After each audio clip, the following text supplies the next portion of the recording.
the expectations really for all of this year have been that the Republicans were going to take back the House and the Senate in these upcoming midterm elections in November.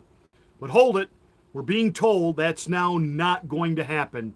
Now, of course, the spin doctors, which call themselves the mainstream news, you know, the lying legacy corporate corrupt mainstream news, the official PR department for the Democratic Party, they have been saying that with, you know, inflation not doing anywhere near what the doomsdayers were saying it was going to do, and gas prices falling, and people are now finding the things they want in stores, especially at the supermarket, that the American people are really happy with the job that Joe Biden is doing, and you know what? Red wave averted. Okay, that's one narrative, and we'll deal with that fantasy in a minute.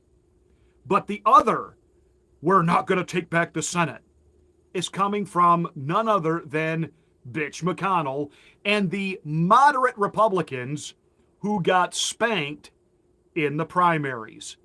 See, here's the real problem. It shows you that the influence of Donald Trump is alive and well. These people absolutely loathe, hate, and despise former President Donald Trump. And they hate him to the point that though they got their clocks cleaned in the midterms, now listen, these are moderates.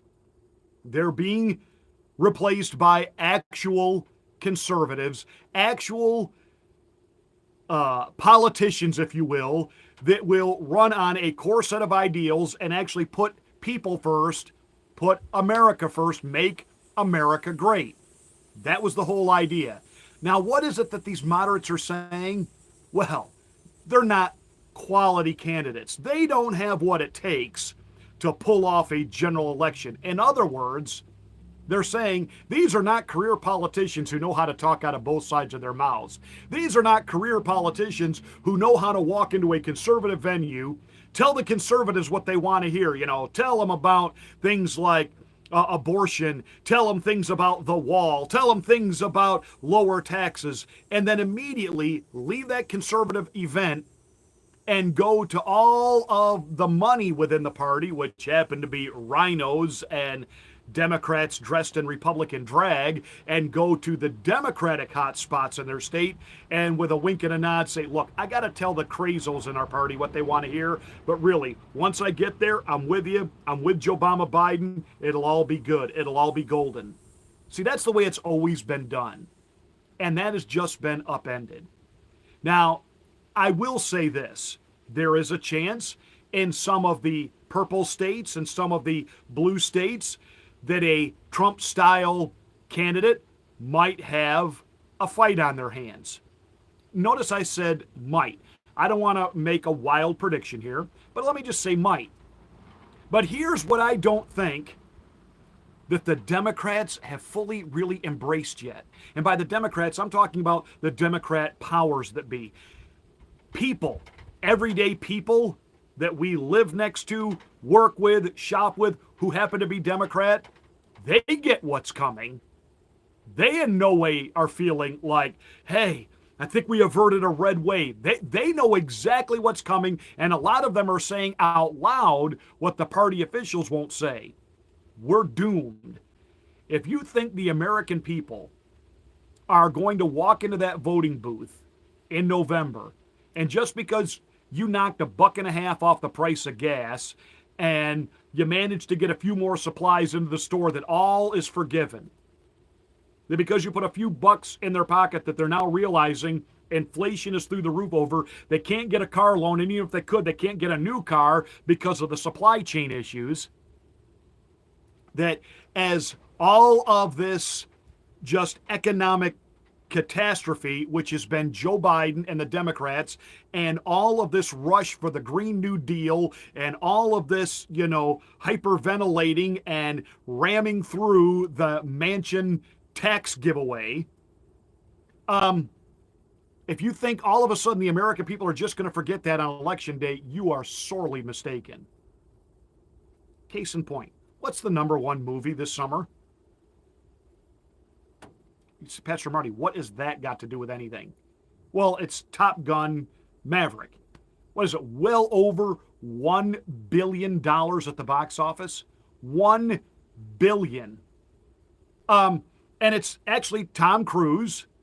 It's an adrenaline kick guy kind of action movie. It's not woke. Tom Cruise character did not get replaced by a non-binary woman of color. And I'm telling you, that was not just a sign that, quote unquote, people were ready to go back to the movie theaters and have a good time. No, nay. Because there are a few other action flicks out there that haven't done so hot. Because they try to walk that fine woke line. You know, Brad Pitt, you know, outs himself as a liberal and he's into all of that wokeism. How's Bullet Train doing? How's Maverick doing? Still in the theater. Feels like it's been in the theater forever. Oh, you know the other movie that did really well this summer? Elvis, a buyout movie. You know, they predicted that its opening weekend was overhyped, it overperformed, but even though it had a really good first opening weekend and it bumped Maverick to number 2 for a week, Elvis didn't have what it took to, you know, really go the distance and make back the $85 million that it cost them to make. It's made over $250 million, and it's still in theaters, and it's the number 1 streaming movie right now. Now, I brought that up because, again, Elvis, not just known for his own conservative political views, but a slice of Americana, what America used to be, what the vast majority of people still want America to be. These two pop culture signs of the summer movies are showing you that the American people have serious buyer's remorse where Joe Biden is concerned, where these libloon Democrats are concerned, and they want to go back to normal. They want a strong economy. They want a strong country. They want Donald Trump back. I'm telling you, and these rhinos who got their little fannies spanked, who are now trying to lecture us that, oh, having these Trump kind of candidates, it's not going to work. And you got bitch McConnell actually can say with a straight face that to run across the state, you've got to have personality and charisma. This is Mitch McConnell we're talking about here. The guy who looks like a turtle. The guy who is the king of knowing how to cook an election in his own favor. You think people jump up and down because, man, Mitch McConnell, he's just the right temperament and he's the right guy for the job. We got to keep sending him there. See, Mitch McConnell was also tipping his hand. He's going to make sure that none of these Trump-backed candidates get any Republican money. It's okay. It's okay. It's okay. We're just setting things up so that when Donald Trump does make his run for 2024, this time he actually walks into a Congress that will work with him and not aid his enemies against him. Anthony Fauci officially giving us his departure date. He had already teased that, I'm going to be resigning. And then, of course, he went on his farewell tour, going on everybody's podcast, broadcasts, etc., etc. Well, he's now said that the end of December, that's it, he's done. On to the next chapter in life. I'll have more to say about this in another commentary. But Rand Paul hit it on the head. He wants to be gone because he knows when the Republicans take over, it's going to be a real investigation, not a sham show trial like January 6th. And again, what was Liz Cheney thinking doing an ad with her dad, one of the most hated men in American politics, even by Republicans? Really? When you compare your dad to Donald, that would be like running an ad where Adolf Hitler is endorsing you. Oh, that's right, but you did get endorsed by Al Franken. Whoopee wow. Oh, and the media couldn't wait to say how Joe Biden called Liz Cheney the night of her defeat.